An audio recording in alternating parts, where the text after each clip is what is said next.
ಬೆಳಗಾವಿಯಲ್ಲಿ ಮತ್ತೆ ಮತ್ತೆ ಕನ್ನಡಿಗರ ಮೇಲೆ ಹಲ್ಲೆ ಆಗ್ತಾ ಇದೆ, ದೌರ್ಜನ್ಯ ಆಗ್ತಾ ಇದೆ. ನಿಲ್ತಾನೆ ಇಲ್ಲ ಕನ್ನಡಿಗರ ಮೇಲಿನ ಈ ದೌರ್ಜನ್ಯ. ಕರ್ನಾಟಕ ಬಂದ್ಗೆ ಈಗ ಕನ್ನಡ ಪರ ಸಂಘಟನೆಗಳು ಕರೆ ಕೊಟ್ಟಾಗಿದೆ. ಸಾಲು ಸಾಲು ಬಂದ್ಗೆ ವಾಟಾಳ್ ನಾಗರಾಜ್ ಟೀಮ್ನಿಂದ ನಿರ್ಧಾರವನ್ನ ತೆಗೆದುಕೊಳ್ಳಲಾಗಿದೆ. ಮಾರ್ಚ್ 3ನೇ ತಾರೀಕು ರಾಜಭವನ ಚಲೋ ಅವತ್ತು ಬಂದಿರುತ್ತೆ. 7ನೇ ತಾರೀಕು ಬೆಳಗಾವಿ ಚಲೋ, ಕರ್ನಾಟಕ ಬಂದ್ ಮಾಡಲಾಗುತ್ತೆ. ಮಾರ್ಚ್ 11ಕ್ಕೆ ಅತ್ತಿಬೆಲೆ ಬಂದ್, ಅಂದ್ರೆ ರಾಜ್ಯದ ಗಡಿಯನ್ನ ಬಂದ್ ಮಾಡಲಾಗುತ್ತೆ. ಮಂಡ್ಯ, ಮೈಸೂರು, ರಾಮನಗರ ಮುತ್ತಿಗೆ ಹಾಕೋದು. 16ಕ್ಕೆ ಹೊಸಕೋಟೆ.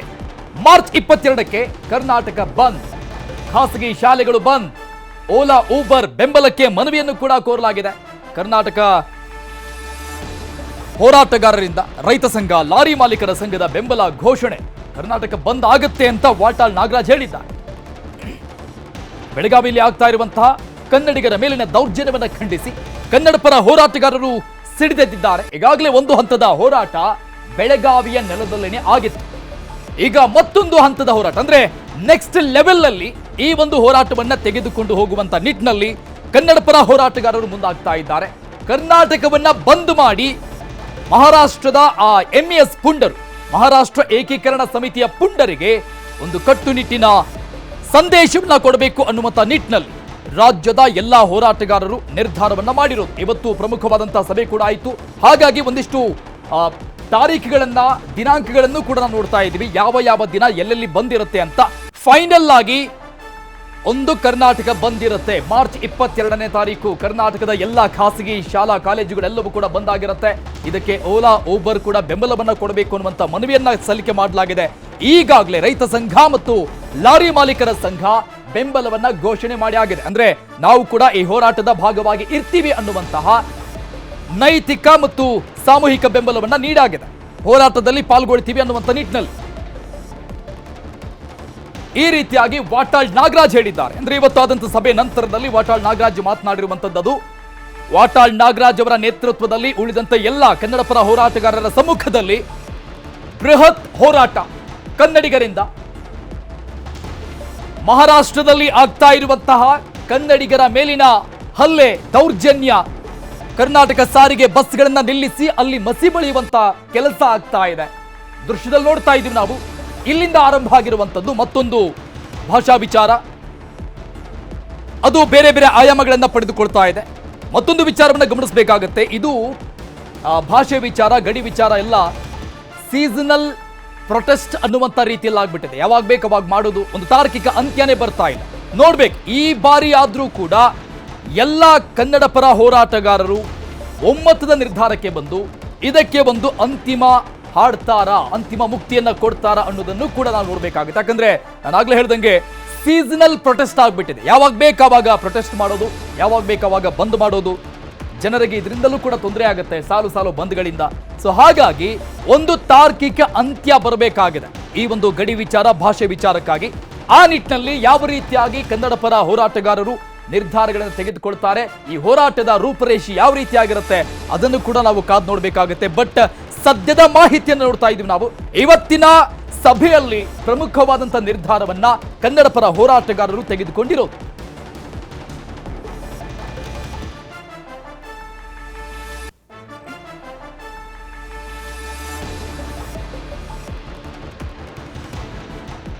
ಈ ಬಗ್ಗೆ ಇನ್ನಷ್ಟು ಡೀಟೇಲ್ಸ್ ಕೊಡ್ತಾರೆ ನಮ್ಮ ಪ್ರತಿನಿಧಿ ರಂಜನ್, ಲೈವ್ ನಲ್ಲಿದ್ದಾರೆ. ರಂಜನ್, ಇವತ್ತು ಕನ್ನಡ ಪರ ಹೋರಾಟಗಾರರಿಂದ ಮಹತ್ವದ ನಿರ್ಧಾರನೇ. ಯಾಕಂದ್ರೆ ಕನ್ನಡಿಗರ ಮೇಲೆ ಆಗ್ತಾ ಇರುವಂತಹ ಆ ದೌರ್ಜನ್ಯ ಎಲ್ಲದಕ್ಕೂ ಕೂಡ ನಾವು ಸಹಜವಾಗಿ ಉತ್ತರವನ್ನ ಕೊಡಲೇಬೇಕಾಗುತ್ತೆ. ಆ ಪರಿಸ್ಥಿತಿ ಇದೆ. 22ನೇ ತಾರೀಕು ಕರ್ನಾಟಕ ಬಂದ್ ಅಂತ ಹೇಳಲಾಗ್ತಾ ಇದೆ.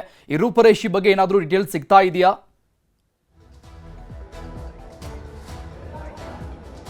ಅರುಣ್, ಖಂಡಿತವಾಗ್ಲೂ ಕರ್ನಾಟಕದಲ್ಲಿ ಕನ್ನಡಿಗ ಸಾರ್ವಭೌಮ ಅನ್ನುವಂಥ ಮಾತನ್ನ ಹೇಳ್ತಾರೆ. ಆದ್ರೆ ಕರ್ನಾಟಕದಲ್ಲಿ ಇದು ಮರೀಚಿಕೆ ಆಗಿರುವಂತದ್ದು. ಒಂದ್ ಕಡೆಯಿಂದಾಗಿ ಕನ್ನಡಿಗರ ಮೇಲೆ ನಿರಂತರವಾಗಿ ದೌರ್ಜನ್ಯ, ದಬ್ಬಾಳಿಕೆ ನಡೀತಾನೆ ಇದೆ. ಈ ಹಿನ್ನೆಲೆಯಲ್ಲಿ ಕನ್ನಡ ಪರ ಸಂಘಟನೆಗಳು ಇವತ್ತು ಗರಂ ಆಗಿರುವಂತದ್ದು, ರಾಜ್ಯ ಸರ್ಕಾರದ ವಿರುದ್ಧ ಬಂದ್ಗೆ ಕರೆ ಕೊಟ್ಟಿರುವಂತದ್ದು. ಇದ್ರ ಬಗ್ಗೆ ಮಾತನಾಡೋಕೆ ಖುದ್ದಾಗಿ ಈಗ ನಮ್ಮ ಜೊತೆ ಕನ್ನಡ ಪರ ಹಿರಿಯ ಹೋರಾಟಗಾರರಂತ ವಾಟಾಳ್ ನಾಗರಾಜ್ ಇದ್ದಾರೆ. ಬನ್ನಿ ಮಾತಾಡ್ಸೋಣ. ಸರ್, ಈಗ ಕನ್ನಡಿಗರ ಮೇಲೆ ಆಗ್ತಿರುವಂಥ ದೌರ್ಜನ್ಯ ನೀವು ಸಾಕಷ್ಟು ವರ್ಷಗಳಿಂದ ಹೋರಾಟ ಮಾಡ್ಕೊಂಡೇ ಬರ್ತಿದ್ದೀರಾ. ಈಗ ಮತ್ತೆ ನೀವು ಕರ್ನಾಟಕ ಬಂದ್ಗೆ ಕರೆ ಕೊಟ್ಟಿರುವಂಥದ್ದು, ಅದು ಕೂಡ ಬೆಳಗಾವಿಯ ಘಟನೆಯನ್ನು ಖಂಡಿಸಿ. ನಿಮ್ಮ ಹೋರಾಟದ ಬಗ್ಗೆ ಹೇಗಿರುತ್ತೆ, ರೂಪರೇಷೆ ಯಾವ ಥರ ಇರುತ್ತೆ? ನಿರಂತರವಾಗಿ ಕನ್ನಡಿಗರ ಮೇಲೆ ದಾಳಿ ನಡೀತಾ ಇದೆ. ಬೆಳಗಾವಿಯಲ್ಲಿ. ಯಾರ್ದು ಬೆಳಗಾವಿ? ಏನು ಮರಾಠಿಯವ್ರದ, ಕನ್ನಡಿಗರದ, ಯಾರ್ದು? ಇದು ತೀರ್ಮಾನ ಆಗಬೇಕು. ಮರಾಠಿಯವರ ದಬ್ಬಾಳಿಕೆ, MES ಗೂಂಡಾಗಿರಿ, ಶಿವಸೇನೆ, ಇದನ್ನು ತಡೆಯುವಲ್ಲಿ ಬಂದಂಥ ಎಲ್ಲ ಸರ್ಕಾರಗಳು ವಿಫಲರಾಗಿದ್ದಾರೆ. ಬೆಳಗಾವಿ ರಾಜಕಾರಣಿಗಳು ಸಂಪೂರ್ಣ ಮರಾಠಿ ಏಜೆಂಟರಾಗಿದ್ದಾರೆ. ಕಾಂಗ್ರೆಸ್ ಇರ್ಬೋದು, BJP ಇರ್ಬೋದು, JDS ಇರ್ಬೋದು, ಇವರೆಲ್ಲರೂ ಮರಾಠಿ ಏಜೆಂಟರಾಗಿದ್ದಾರೆ. ಇವತ್ತು ನಾವು ಗಂಭೀರವಾಗಿ ಕನ್ನಡ ಒಕ್ಕೂಟ ತೀರ್ಮಾನ ತಗೊಂಡಿದ್ವಿ. 22ನೇ ತಾರೀಕು ಕನ್ನಡಿಗರ ಸ್ವಾಭಿಮಾನಕ್ಕಾಗಿ, ಕನ್ನಡಿಗರ ಶಕ್ತಿ ಪ್ರದರ್ಶನ, 22 ಅಖಂಡ ಕರ್ನಾಟಕ ಬಂದ್. ಅದರಲ್ಲಿ ಬೆಳಗಾವಿ MES ನಿಷೇಧ ಆಗಲೇಬೇಕು.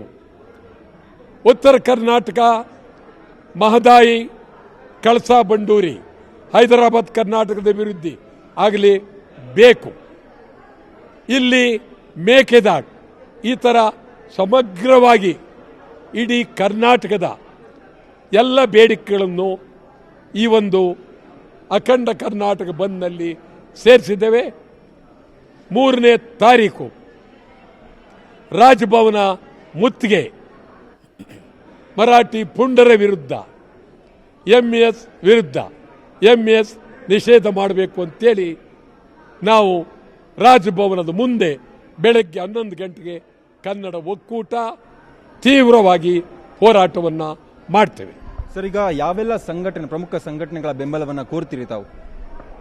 ಈಗಾಗಲೇ ಇಡೀ ರಾಜ್ಯಾದ್ಯಂತ 1,000ಕ್ಕೂ ಮೇಲ್ಪಟ್ಟು ಸಂಘಟನೆಗಳು ನಮಗೆ ಬೆಂಬಲ ನೀಡ್ತಾ ಇದ್ದಾರೆ. ಇನ್ನೂ 2,000 ಬೆಂಬಲ ನೀಡಲಿದ್ದಾರೆ. ಈಗಾಗಲೇ ನಾನು ಬಹಿರಂಗವಾಗಿ ಮನವಿ ಮಾಡಿದ್ದೇನೆ.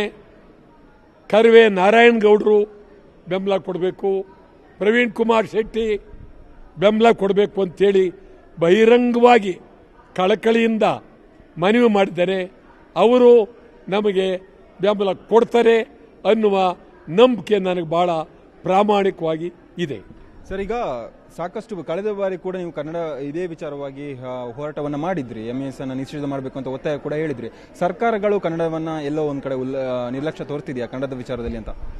ಇದು ಹಿಂದೆ ಬೊಮ್ಮಾಯಿಯವರು ಮುಖ್ಯಮಂತ್ರಿ ಆಗಿದ್ದಾಗ ನಾವು ನಿಷೇಧ ಮಾಡ್ತೀವಿ, MES ನಿಷೇಧ ಮಾಡ್ತೀವಿ, ನೀವು ಬಂದು ತಗೊಳ್ಬೇಕು ಅಂತ. ನನ್ನ ಜೀವನದಲ್ಲಿ ಮುಂದೆ ಇಟ್ಟ ಕಾಲನ್ನು ಇನ್ನು ತೆಗಿಲೇ ಇಲ್ಲ. ಆದರೆ ಪರಿಸ್ಥಿತಿ, ಆವತ್ತಿನ ಪರಿಸ್ಥಿತಿ, ಇನ್ನೇನು ಇವರು ಸಂಪೂರ್ಣವಾಗಿ ನಿಷೇಧ ಮಾಡ್ಬೋದು ಅಂತೇಳಿ ಮೋಸ ಬಿದ್ದವು ನಾವು. ಇನ್ನು ಆ ಥರ ಇಲ್ಲ, ನಿಷೇಧ ಆಗಲೇಬೇಕು. ಸಿದ್ದರಾಮಯ್ಯನವ್ರಿಗೂ ಅತ್ಯಂತ ಕಳಕಳಿಯಿಂದ ಒತ್ತಾಯ ಮಾಡ್ತೀವಿ, MES ನಿಷೇಧ ಆಗಲೇಬೇಕು. ಇದ್ರ ಜೊತೆಗೆ ಕೇಂದ್ರ ಸರ್ಕಾರ ಕರ್ನಾಟಕವನ್ನು ಮಲತಾಯಿ ಧೋರಣೆಯಲ್ಲಿ ನೋಡ್ತಾ ಇದ್ದಾರೆ, ಕಡೆಗಾಣಿಸಿದ್ದಾರೆ. ಇದರ ವಿರುದ್ಧ 22ರ ಬಂದ್ ಸಂಪೂರ್ಣ ಯಶಸ್ವಿ ಆಗತ್ತೆ. ಸರ್, ಈಗ ಕನ್ನಡ ಚಿತ್ರರಂಗದ ನಟರು ಕೂಡ ಈ ಒಂದು ಏನು ಬಂದಿಗೆ ಸಾಥ್ ಕೊಡ್ತಾರ, ಬೆಂಬಲವನ್ನು ಕೊಡ್ತಾರ. ಅವ್ರ ಕನ್ನಡ ಚಿತ್ರರಂಗದ ಯಾವ ಥರ ಇದಕ್ಕೆ ಒಂದು ಪುಷ್ಟಿ ಕೊಡಬೇಕಾಗುತ್ತೆ ಸರ್? ಕನ್ನಡ ಚಿತ್ರರಂಗದ ನಟರೆಲ್ಲರೂ ಕನ್ನಡದ ಅಭಿಮಾನಿಗಳೇ. ಕನ್ನಡ ಚಿತ್ರರಂಗ ಉಳಿಸೋದಕ್ಕೆ ನಾನು ಮಾಡಿರುವ ಕೆಲಸ ಅಗಾಧವಾದ ಕೆಲಸ ಮಾಡಿದ್ದೇವೆ. ಡಬ್ಬಿಂಗ್ ವಿರುದ್ಧ ಮಾಡಿದ್ದೇನೆ, ಬೇಕಾದ ಕೆಲಸ ಮಾಡಿದ್ದೀವಿ.